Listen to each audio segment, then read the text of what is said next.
जी TV के total 7 serial की biopic report of the week 23 के बारे में इस वीडियो में मैं आप लोगों को बताने वाली हूँ। 7 नंबर पोजीशन पर है सारू। सारू सीरियल का टीआरपी रेटिंग है 0.7 रेटिंग पॉइंट। 6 नंबर पोजीशन पर है कुमकुम भाग्य। कुमकुम भाग्य सीरियल का टीआरपी रेटिंग है 0.8 रेटिंग पॉइंट। 5 नंबर पोजीशन पर है जमाई नंबर 1। जमाई नंबर 1 सीरियल का टीआरपी रेटिंग है 0.9 रेटिंग पॉइंट।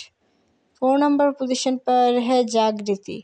जागृति सीरियल का टीआरपी रेटिंग है 0.9 rating point. 3rd number position पर है भाग्यलक्ष्मी। भाग्यलक्ष्मी सीरियल का टीआरपी रेटिंग है 1.0 rating point. 2nd number position पर है जाने अनजाने में हम मिले। जाने अनजाने में हम मिले सीरियल का टीआरपी रेटिंग है 1.0 रेटिंग पॉइंट। और 1st नंबर पोजीशन पर है वसुधा। वसुधा सीरियल का टीआरपी रेटिंग है 1.2 रेटिंग पॉइंट। जी टीवी की ऑल सीरियल में से कौन सी सीरियल है आपकी फेवरेट, हमें कमेंट पर बताइए। मोर अपडेट के लिए मेरे चैनल के साथ जुड़े रहिए।